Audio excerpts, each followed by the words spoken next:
Queria também trazer aqui uma temática sobre a questão do agrotóxico, que é um debate em voga no momento no Brasil, até pelo impacto que isso tem em relação à vida das pessoas. A ONU, por exemplo, mostrou que nós temos uma quantidade de 200 mil pessoas que morrem por ano. O Brasil, se a gente faz uma comparação do Brasil com a União Europeia, o Brasil flexibiliza em mais de 400 vezes o licenciamento e a comercialização do agrotóxico. Só para você ter uma ideia, a comercialização do agrotóxico hoje está em torno de 32 bilhões de reais. E o recurso direcionado para a merenda escolar, por exemplo, tem 3,8 bilhões de reais. Então, há, na verdade, uma disparidade de forma significativa. Sem falar do que isso significa para a vida das pessoas em relação ao câncer, em relação ao meio ambiente, não é? Com a contaminação de reservatórios, enfim. O Serviço Federal da Rússia chegou a colocar a possibilidade de não importar mais produtos brasileiros por conta disso. Então, se a gente tem uma preocupação com a exportação desse produto, automaticamente, dos produtos de uma forma geral, automaticamente a gente também precisa ter a preocupação em relação à liberação do uso de agrotóxicos no Brasil. E, por fim, em relação às demarcações de terras indígenas, não é? Eu vi um dado, queria só mais um minuto, presidente, para eu poder finalizar meu raciocínio, já estou finalizando, inclusive. Eu vi um dado sobre suicídio na comunidade indígena. A média nacional é de 5,2 para cada 100 mil vivos, nascidos vivos. Esse percentual na comunidade indígena está acima de 15,2 para cada 100 mil nascidos vivos, e uma coisa muito grave em adolescentes, crianças acima de 9 anos de idade até essa média de 20 anos de idade. E aí nós tivemos, por exemplo, em 2017 e 2018, uma declaração do presidente, na época era ainda deputado Bolsonaro, onde ele dizia que havia no país uma indústria de demarcação de terra e que no que dependesse de mim, frase dele, não tem mais demarcação de terra indígena. Isso vai diretamente em relação a peculiaridades que são, inclusive, estabelecidas pela Constituição Federal, que é a garantia desse espaço, o respeito à sua cultura, o respeito realmente aos seus costumes.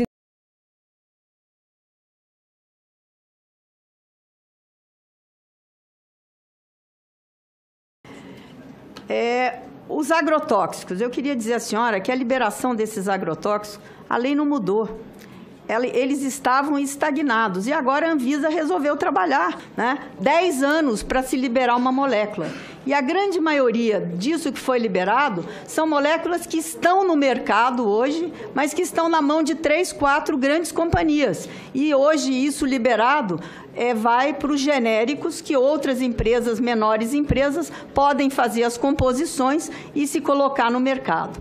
E o Brasil precisa, sim, de novas moléculas, moléculas modernas, que precisam ser liberadas para esse nosso grande agronegócio brasileiro, moléculas que estão aí esperando e que já são usadas em outros países, que muitas vezes ficam aqui na fila durante 10 anos para ser aprovadas, e lá fora outras novas já estão entrando, e nós perdemos em competitividade e em eficiência, e deixando um caso muito grave, que é a utilização, às vezes, de produtos que estão aqui ao redor do Brasil, em outros países, que entram muito mais barato e sem segurança nenhuma para a agricultura brasileira. Então, nós precisamos, sim, andar em consonância com o que o mundo faz hoje, o mundo moderno, né, que aprova essas moléculas, usa, e nós precisamos usar em igualdade de condições. A Argentina usa produtos que nós estamos aqui esperando há anos para usar. Então, nós precisamos hoje avançar com a lei dos agrotóxicos para a segurança, muito pelo contrário do que querem pregar.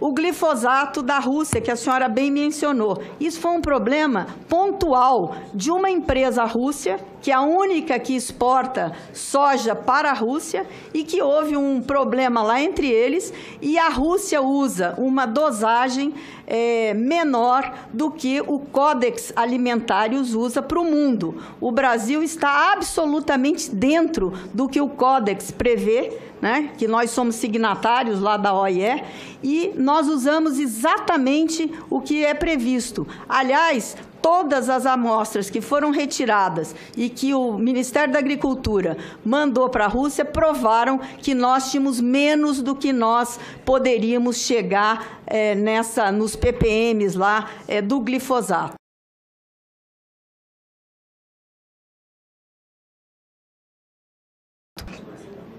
Demarcação de terras indígenas. O Brasil tem 13% do seu território em terras indígenas. A agricultura utiliza 9% para produzir toda essa riqueza que é o nosso agronegócio e que a balança comercial só é positiva por causa deste negócio, né? E nós precisamos só de 9% para produzir toda essa riqueza. Então, a miséria dos índios, eu não vejo que ela está relacionada com terras. Eu vejo que a miséria dos índios está equivocada, porque nós precisamos de uma política nacional, uma política pública, para que os índios tenham como viver com dignidade. E hoje, os índios só são olhados sobre o aspecto de demarcação de terra, como se ter terra fosse um sinal de riqueza. Eles precisam de educação, eles precisam de saúde, a mortalidade infantil é vergonhosa, né? Os índices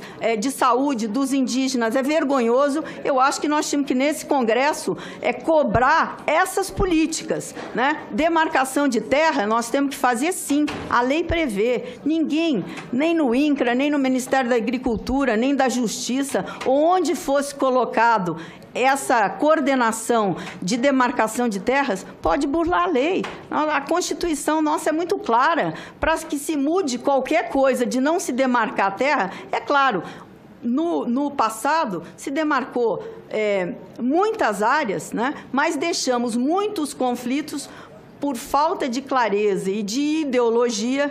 Esses processos se judicializaram e é um jogo, na minha opinião, de perde-perde. Os dois lados perdem. Perde aquele pequeno produtor ou aquele produtor que é retirado da sua terra, que tem a sua escritura, o seu registro, a sua matrícula, e perde o índio que é incitado, às vezes, a entrar na terra e que não consegue depois também lá se estabelecer, porque tudo é judicializado, e aí nós temos 20 anos de processos que não se resolvem. É uma questão apenas de ordem. Sim. Se me permite fazer só um adendo às palavras competentes da senhora ministra, quando você fala de política indígena. Só fazer uma ressalva. Talvez muitos não conhecem aqui, ela teve há menos de 15 dias atrás, lá com o NABAN e outras autoridades, com o ministro da Meio Ambiente, lá numa reserva indígena no Mato Grosso, lá no campo do povo parecis. É uma demonstração inequívoca que o índio quer oportunidade. São quase 12 mil hectares que está sendo produzido, com tecnologia, com preservação ambiental. E eu quero prestar esse testemunho aqui, até para esclarecer algumas pessoas talvez menos informadas, do que o índio quer o quê? Oportunidade. Haja vista que lá são 1.400.000 hectares, apenas 12 mil hectares estão sendo plantados.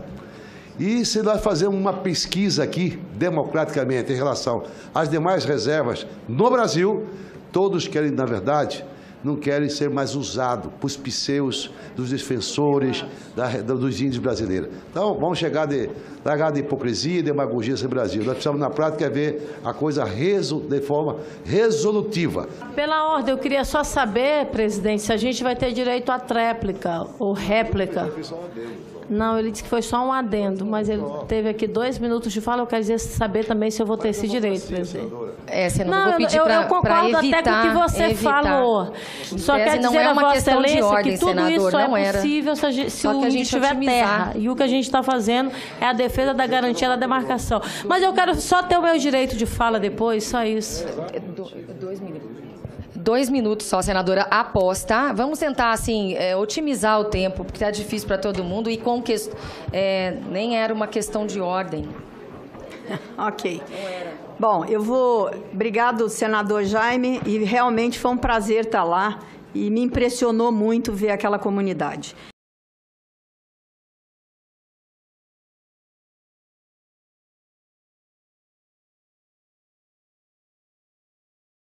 Eu acho que aqui eu termino as minhas respostas aos 4 senadores, meu querido amigo senador Luiz Carlos Reins. Senador Nelsinho. Sim, o direito à réplica, senador. Ok. Com a palavra, a senadora Elisiane. 2 minutos, é isso? 2 minutos, sim. Eu queria só colocar aqui algumas pontuações, ministra. Primeiro, não é a questão das moléculas novas. O Brasil é o maior consumidor de agrotóxico do mundo. A média que cada brasileiro consome por ano é 7,3 litros de agrotóxicos.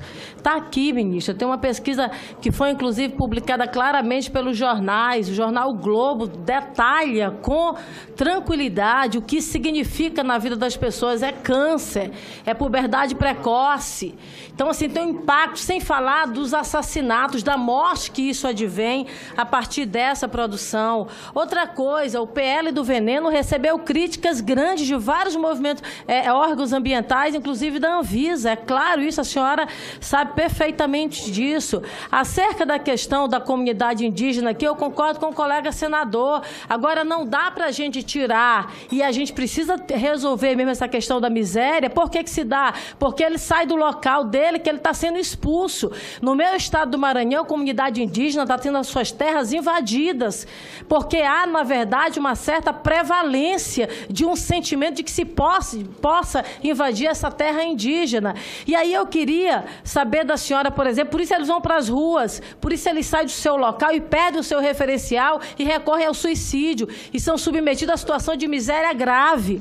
Então eu queria saber da senhora qual é a política em relação à demarcação de terras indígenas. Nós teremos terras demarcadas, então, de forma muito clara, até porque nós temos vários processos prontos só para ser confirmada a sua demarcação. Então, isso que eu queria clareza. Teremos ou não teremos novas demarcações e quando isso vai acontecer? E esses processos, de fato, que estão em curso, de fato, eles serão admitidos pelo governo federal e promovido, portanto, a sua demarcação.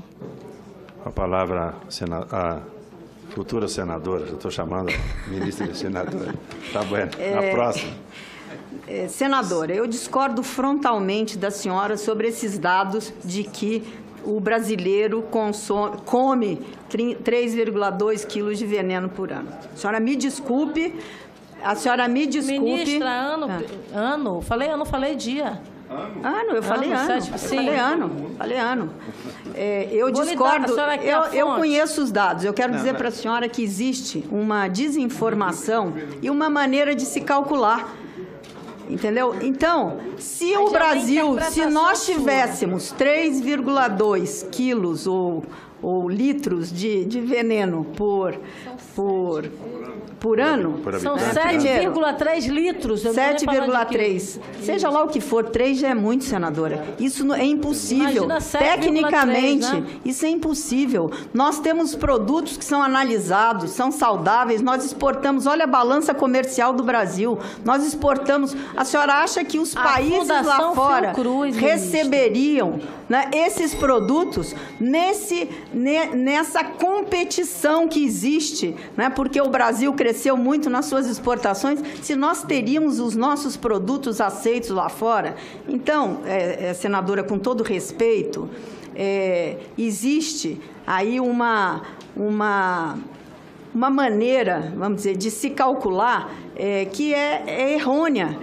O cálculo está errado. Quando a senhora pegar, eu vou lhe mandar outros dados para que a senhora tenha esses dados em mãos. A Fiocruz, 1 ou 2 pesquisadores que disseram isso. Então, eu quero dizer para a senhora o seguinte. Eu quero dizer para a senhora que são compatíveis com a OMS. Tá bom. Eu não vou discordar da senhora, mas quero dizer que o produto brasileiro, produzido pelo agricultor brasileiro, ele é absolutamente seguro. E todos os brasileiros, atestados pelo Ministério da Agricultura, pela Anvisa e pelo Meio Ambiente.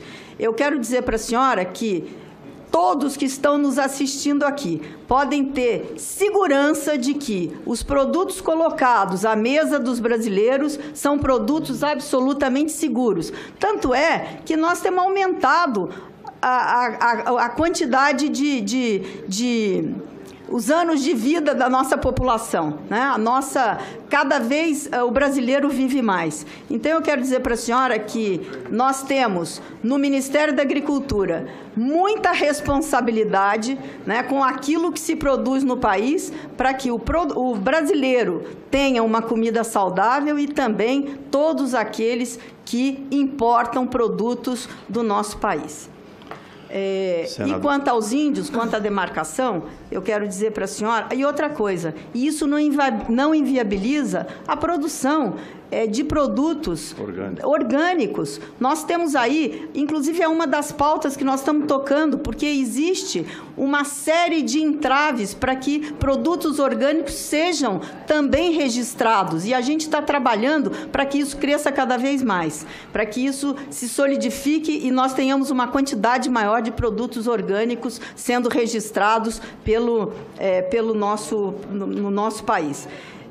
Quanto à demarcação de terra indígena, eu quero dizer à senhora que tem leis, as leis serão seguidas. E eu já disse que, e repito... Tem orçamento, inclusive, para isso. Presidente, você vai eu acho que, primeiro, nós estamos recebendo ainda essa coordenação da demarcação de terras indígenas no INCRA. Esse decreto ainda não está pronto, mas eu afirmo à senhora que este governo não vai transgredir nenhuma lei. Então, se realmente nós tivermos que demarcar terras, serão demarcadas dentro da Constituição brasileira. Certo, mas é uma decisão do presidente, senadora. Ministra.